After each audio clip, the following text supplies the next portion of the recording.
اللہ چاہتا ہے کہ تم پر ان طریقوں کو واضح کرے اور انہی طریقوں پر تمہیں چلائے جن کی پیروی تم سے پہلے گزرے ہوئے صلحاء کرتے تھے۔ وہ اپنی رحمت کے ساتھ تمہاری طرف متوجہ ہونے کا ارادہ رکھتا ہے، اور وہ علیم بھی ہے اور دانا بھی۔ ہاں، اللہ تو تم پر رحمت کے ساتھ توجہ کرنا چاہتا ہے، مگر جو لوگ خود اپنی خواہشات نفس کی پیروی کر رہے ہیں وہ چاہتے ہیں کہ تم راہ راست سے ہٹ کر دور نکل جاؤ۔ اللہ تم پر سے پابندیوں کو ہلکا کرنا چاہتا ہے، کیونکہ انسان کمزور پیدا کیا گیا ہے۔ اے لوگو جو ایمان لائے ہو، آپس میں ایک دوسرے کے مال باطل طریقوں سے نہ کھاؤ، لین دین ہونا چاہیے آپس کی رضامندی سے، اور اپنے آپ کو قتل نہ کرو، یقین مانو کہ اللہ تمہارے اوپر مہربان ہے۔ جو شخص ظلم و زیادتی کے ساتھ ایسا کرے گا اس کو ہم ضرور آگ میں جھونکیں گے، اور یہ اللہ کے لیے کوئی مشکل کام نہیں ہے۔ اگر تم ان بڑے بڑے گناہوں سے پرہیز کرتے رہو جن سے تمہیں منع کیا جا رہا ہے تو تمہاری چھوٹی موٹی برائیوں کو ہم تمہارے حساب سے ساقط کر دیں گے اور تم کو عزت کی جگہ داخل کریں گے۔ اور جو کچھ اللہ نے تم میں سے کسی کو دوسروں کے مقابلے میں زیادہ دیا ہے اس کی تمنا نہ کرو۔ جو کچھ مردوں نے کمایا ہے اس کے مطابق ان کا حصہ ہے، اور جو کچھ عورتوں نے کمایا ہے اس کے مطابق ان کا حصہ۔ ہاں، اللہ سے اس کے فضل کی دعا مانگتے رہو، یقیناً اللہ ہر چیز کا علم رکھتا ہے۔ اور ہم نے ہر اس ترکے کے حقدار مقرر کر دیے ہیں جو والدین اور رشتہ دار چھوڑیں۔ اب رہے وہ لوگ جن سے تمہارے عہد و پیمان ہوں تو ان کا حصہ انہیں دو، یقیناً اللہ ہر چیز پر نگراں ہے۔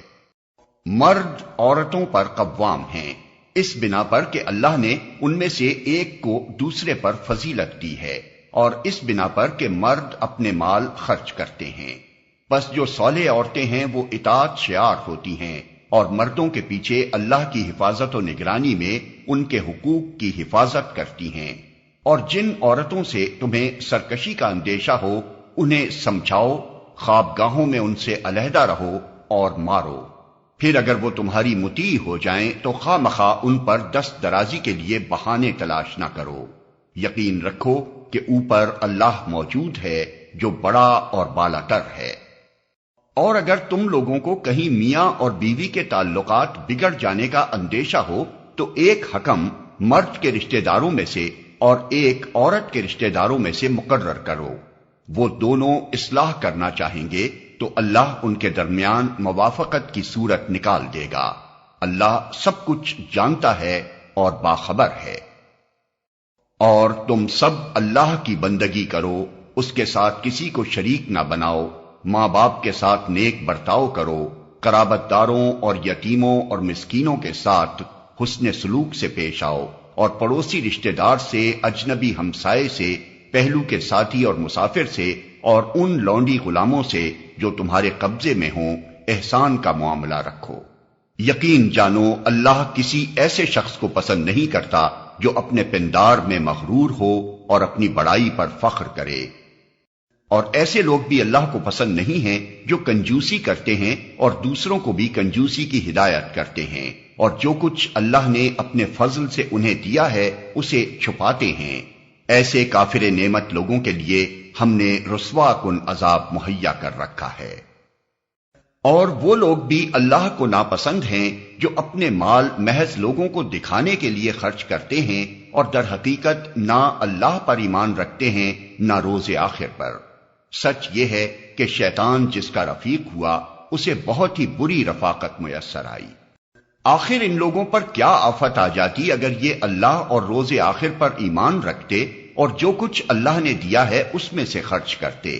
اگر یہ ایسا کرتے تو اللہ سے ان کی نیکی کا حال چھپا نہ رہ جاتا۔ اللہ کسی پر ذرہ برابر بھی ظلم نہیں کرتا۔ اگر کوئی ایک نیکی کرے تو اللہ اسے دو چند کرتا ہے اور پھر اپنی طرف سے بڑا اجر عطا فرماتا ہے۔ پھر سوچو کہ اس وقت یہ کیا کریں گے جب ہم ہر امت میں سے ایک گواہ لائیں گے اور ان لوگوں پر تمہیں یعنی محمد صلی اللہ علیہ وسلم کو گواہ کی حیثیت سے کھڑا کریں گے۔ اس وقت وہ سب لوگ جنہوں نے رسول کی بات نہ مانی اور اس کی نافرمانی کرتے رہے تمنا کریں گے کہ کاش زمین پھٹ جائے اور وہ اس میں سما جائیں۔ وہاں یہ اپنی کوئی بات اللہ سے نہ چھپا سکیں گے۔